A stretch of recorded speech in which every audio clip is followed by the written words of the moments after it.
Dr. Zach, the name you always hated and complained about is now Decimal Z. And from now on, this is my logo. What you gonna say about it, science? Decimal Z.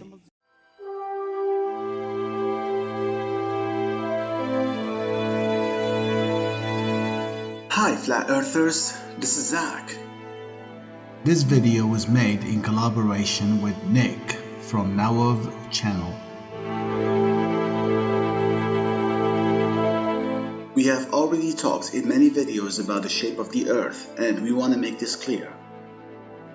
We already know that the Earth is flat, but only a few Flat Earthers know the problems that the Flat Earth model has yet to solve. And this is not to discredit the Flat Earth in any way. Our position is clear, but we have to understand all aspects well if we want to make a complete analysis on the subject. We must face the problems that come our way and work together to solve them. One of the problems which we as Flat Earth researchers did not pass up can be summed up in one word: angles. It is a very interesting topic, so let's see what it is about. We must first know and understand how the globe came to be from scratch. For this, we have to travel back to the past, but you must drop everything you have learned about space, planets, spherical Earth, and everything else you have learned until now.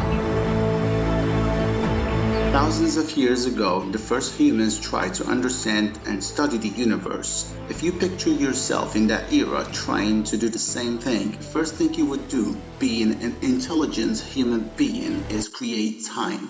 To create time, you probably need the lights that revolve around you. So, what is the best light to start with? The sun, because it is the greatest light and it is what we see every day.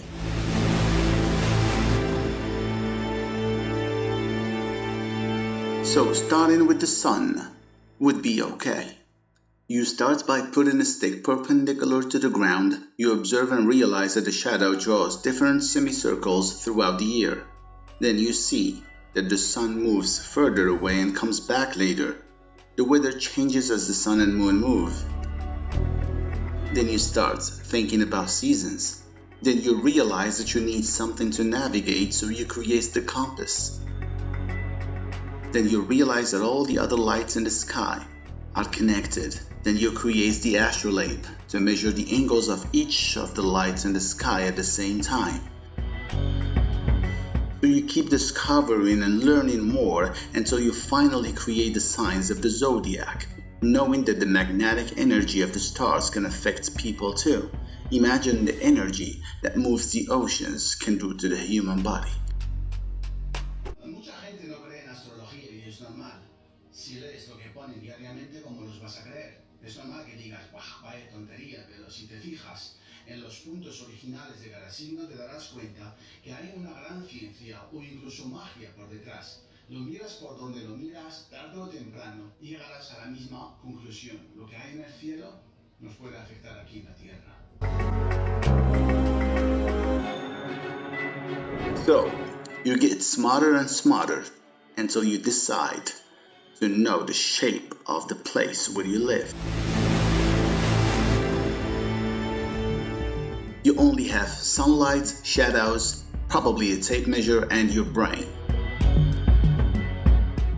To understand this, I invite you to stay and watch the entire video, because it is very important and it is not that difficult to understand. Now we are located 2,000 years ago, in the time of Eratosthenes. At that time, you will probably believe that the Earth is flat, because it is exactly what you observe. The first thing you might want to do to understand the universe is to measure the distances between us and the sun, moon, and stars. To do this, you will have to triangulate them. So obviously you're gonna start with the sun. So you're gonna need at least 2 sticks. You're gonna place them on the ground as far as possible from each other because the sun is obviously big. Then you measure the shadow of the 2 sticks at the same time to get the elevation angles of the sun, and then you measure the distance between them. So for example, if the distance between these 2 points is 2074 miles, and their elevation angles are both 75 degrees, then the distance to the sun will be 3870 miles. Here is the math behind it. It is very simple. But here is the problem that made people of that time doubt that the earth is flat. Look at this diagram. This is the earth, this is the sun, and these are the angles of the sun during the 12 hours of the day. If you are here at 75 degrees and a friend of yours is here, but on the other side at 75 degrees, the altitude of the sun will be 3870 miles. So, if you want to do the same experiments with more people at the same time, but from other positions on Earth that are on the same line, they won't get the same results. And there is the problem. You and your friend will get the same distance as before, but the other people who are further away from each other will get smaller distances to the sun, even if they are all doing the experiments at the same time. The altitude of the sun will be lower for the second person, and for the third, it will be even lower, and so on and so forth.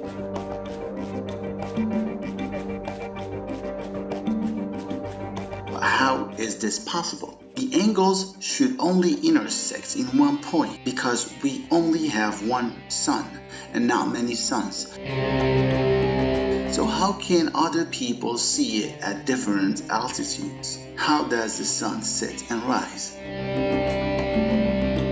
This graph was made by me based on real angles and real scales.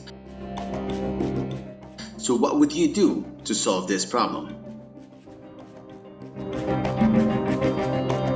Based on these results, if the earth is flat, there may be no way to solve it.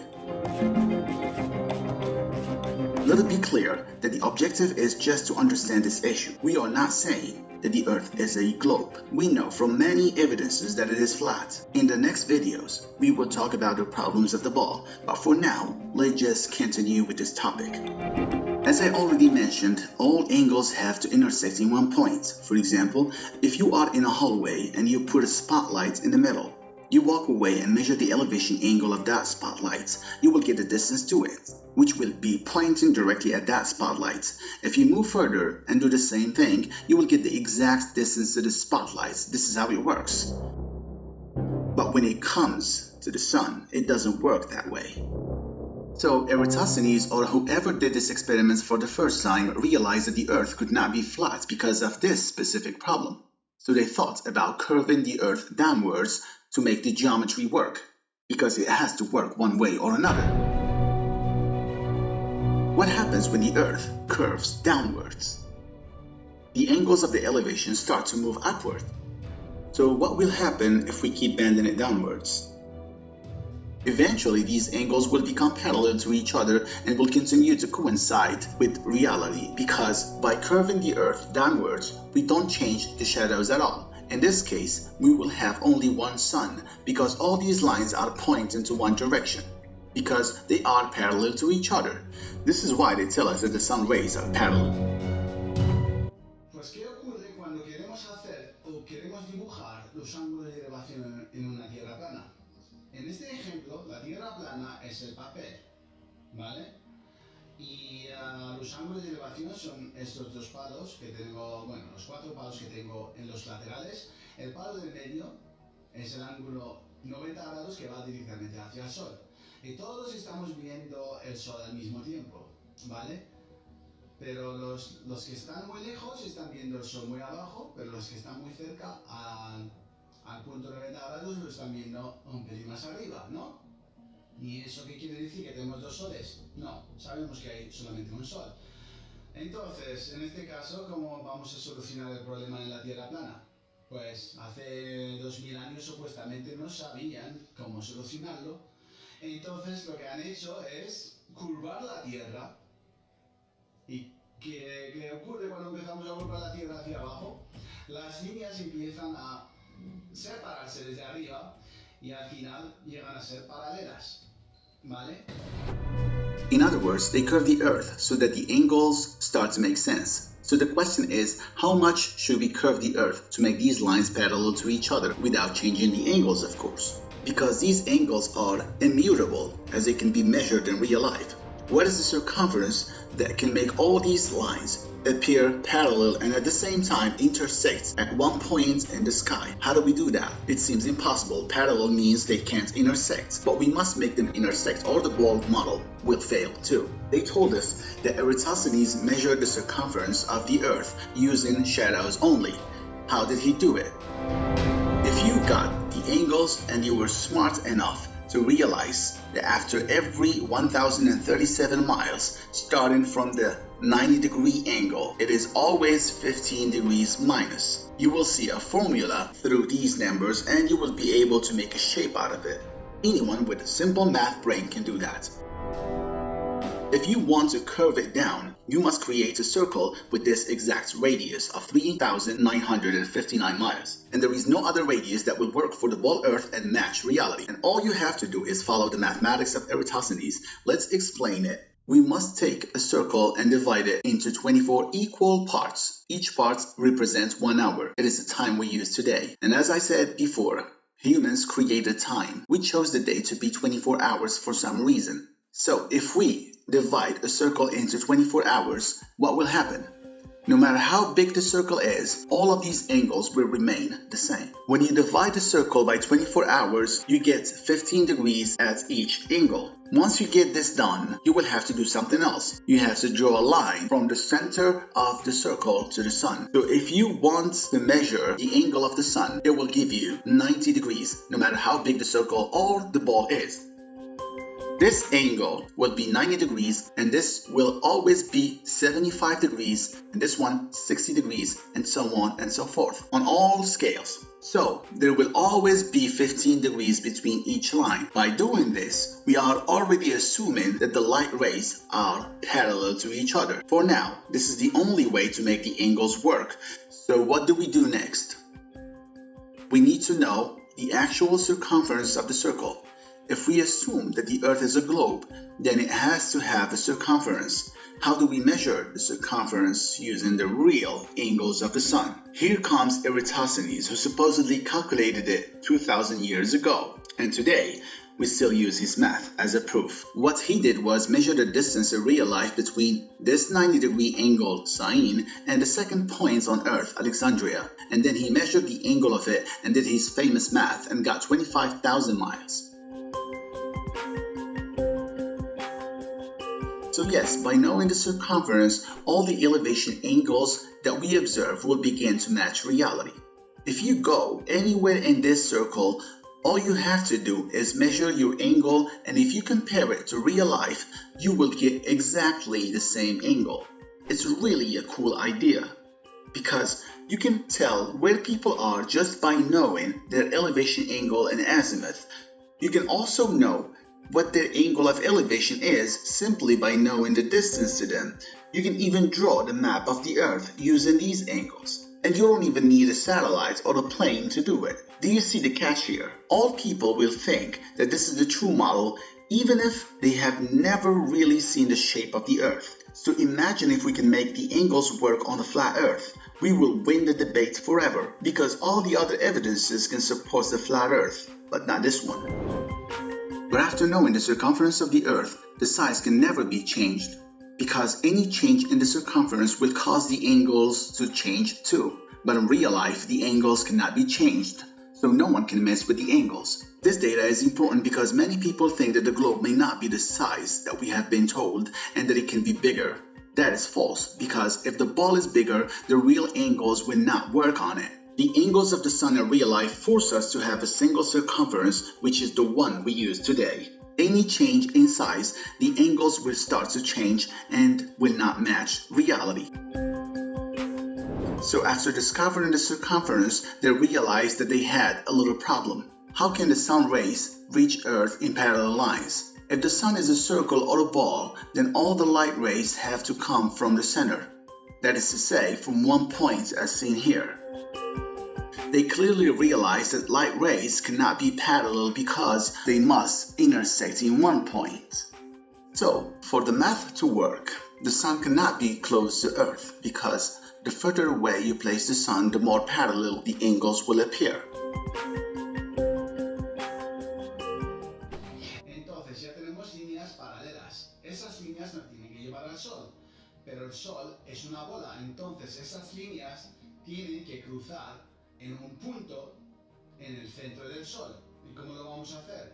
Pues solamente hay una solución, porque matemáticamente las líneas paralelas no pueden cruzar en ningún sitio, ¿no? Pero nosotros tenemos que hacerla cruzar, que si no vamos a tener un problema. Entonces vamos a poner el Sol lo más lejos posible, ¿vale? Y en este caso, ¿qué va a pasar? Las líneas, los rayos del Sol, digamos, van a aparecer como paralelos, ¿no? Van a aparecer como paralelos desde nuestro punto de vista, desde la Tierra, pero van a cruzar en el Sol, en un punto. Paralelos desde la Tierra, pero van a cruzar en el Sol. Entonces, solamente la única opción es poner el Sol lo más lejos posible. The size is not a problem because we already know the angular diameter of the sun, 0.52 degrees, because it can be measured by simple tools. So wherever we decide to put the sun, the angular diameter will help us calculate the size. So they have to put it as far as possible in the model so that we can see the light rays parallel to each other from Earth. So that means that if the sun is 93 million miles away, the difference between the parallel lines will be immeasurable. The further away the sun is, the better your math will work, and no one will know what they are doing. But if you ask them how they triangulated the sun, they will get nervous, because they will have to use the fake trip to the moon. They only need the size when it comes to an eclipse, but when it comes to angles, they only deal with the sun as a point because the size of the sun can be determined as long as you have the distance. If you have the distance, you have the size. If you have the size, you have the distance. That's all. So if you modify the distance, you have to modify the size. This is how it works.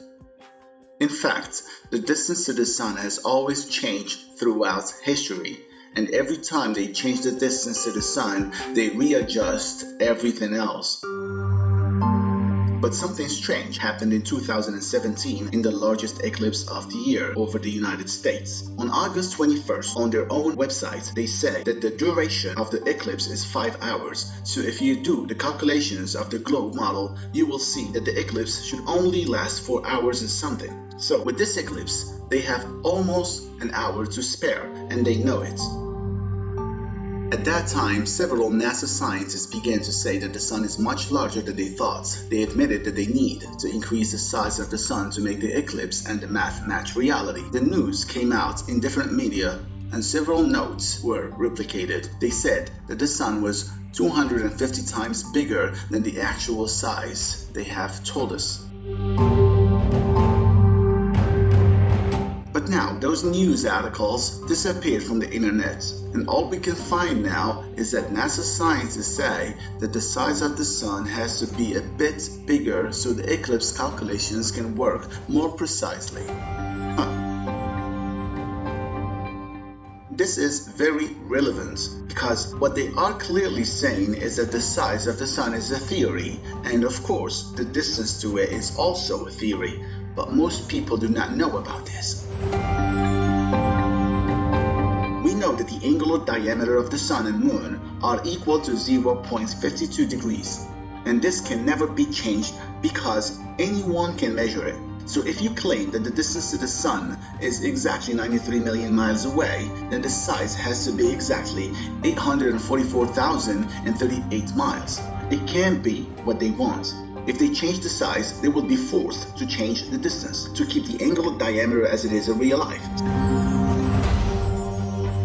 So right now, they are saying that for the math to work perfectly, the size of the sun has to be a few hundred miles larger than the actual size. But if you make the sun 250 times larger, you will put it so far away that the distance will be much greater, enormous. And what does that mean? If you change the distance, you would have a bigger problem, because if the Earth orbits the sun, you are changing the radius of the Earth's orbit. Also, by changing the size of the sun, you would have to change the speed of the Earth, and by changing the speed of the Earth, you would have to change the speed of the moon, because it orbits the Earth. You would also have to change the distance and the sizes of all planets.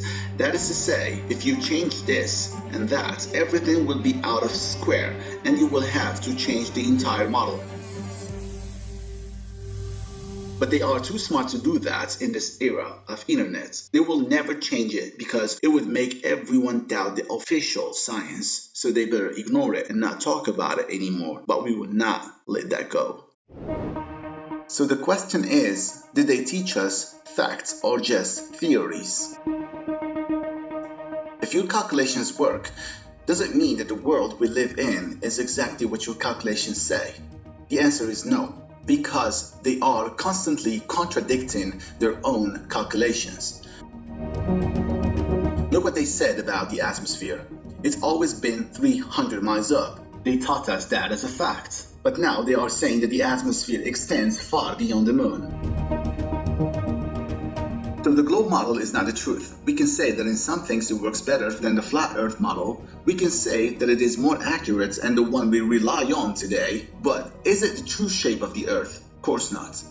Also, you can't compare that model with ours because we barely started it a few years ago and we don't even have their budget. But let's get back to our topic. As we said at the beginning, the biggest problem with our model is the angles. Apparently, they don't work on the flat earth, and we have to make them work. But how do we do that? This cannot be solved by playing with maps or discussing which map is correct or using flight durations, time zones, Coriolis effects, and so on. If we want to create a correct model, we have to solve the problem of the angles, because once the angles are in the right directions, the map will be accurate. If you fix the map, everything else will work. We must mathematically understand why this person sees the sun at this altitude, while this other person at the same time and in another position sees the sun at a different altitude. According to our studies, there are two options. One, curve the earth downwards and make the light rays parallel to each other as we have seen. 2. Refraction. Curve the sky and create an individual curved sky for each eye and make it function as a concave lens, which distributes the light rays in a way that makes all the angles work as in the bulb model. This may sound strange, but I did it and it worked. Pues algunas personas creen que para triangular el Sol solo hace falta dos palos para medir los ángulos de elevación y la distancia entre los palos. Eso sería correcto para medir la distancia entre esta lámpara y el suelo, pero no para medir el Sol y la Tierra. ¿Y cuál es la diferencia? Pues cuando se habla del Sol hay que considerar la atmósfera. Aquí no hay atmósfera, ¿vale? ¿Y qué hace la atmósfera? Pues la atmósfera causa la refracción. ¿Y eso qué quiere decir? Pues quiere decir que el sol que vemos no es el sol verdadero, sino el sol aparente, por lo cual no podemos medir la distancia a un sol aparente, que es solamente una imagen falsa del sol real, no lo podemos medir. We published this video here 2 or 3 years ago. In the description you can find the link to it for further explanation, or visit my channel Decimal Z and see more videos. The experiment is summarized as follows. Imagine that you are standing on a big flat table and they tell you that you have to know the shape of that table using the shadows or the elevation angles, but you have no idea how high the light is. You should be able to tell that the table is flat because wherever you go, all the shadows intersect in the center of the light and you get the same distances. And knowing the elevation angles and the distances between objects can help you know how far away the light is. It is that easy because in this case there is no refraction that affects the light rays. Then imagine that you have to do the same, but they don't tell you that up there is a lens that refracts the light. When the refraction occurs, it becomes impossible to triangulate the light source, especially if you don't know which lens was used.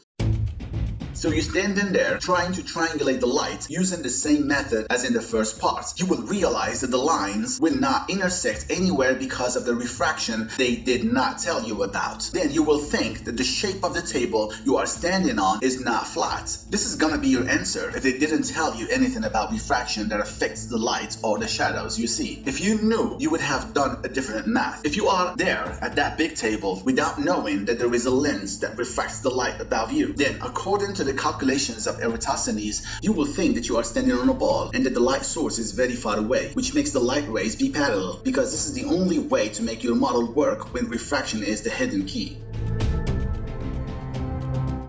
The Eratosthenes calculations in this case that does not include refraction turned the flat table into a spherical table, which makes me think that it did the same thing to our flat Earth.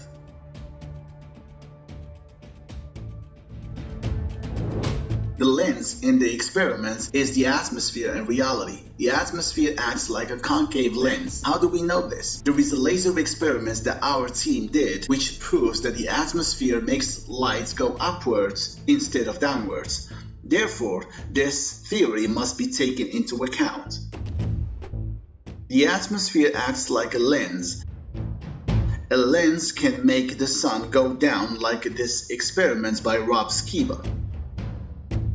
If you want to understand this better, you can watch the videos about how the sun and the stars rise and set on the flat Earth. So by bending the sky and squashing the Earth, you can fix the elevation angle issues, and I have already solved that.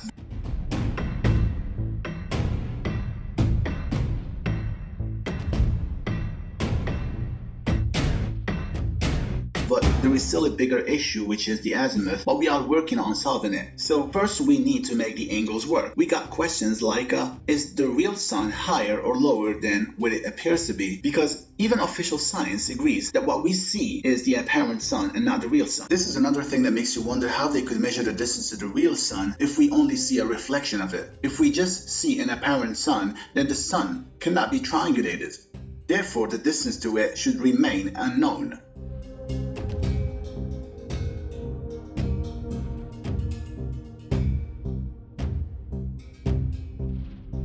If those angles had intersected at one point from the beginning, then the flat Earth wouldn't have been a problem and the globe theory wouldn't have been considered.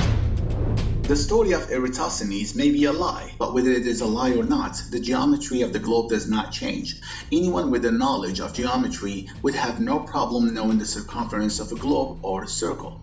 That story might have been created to make us think that the globe Earth theory has been calculated 2,000 years ago, therefore it is correct. But there are many reasons to doubt that experiment was real. By understanding this, we can know the aspects that must be studied and taken into account when creating an accurate model of the flat Earth, which better demonstrates reality and helps us understand the world as it is.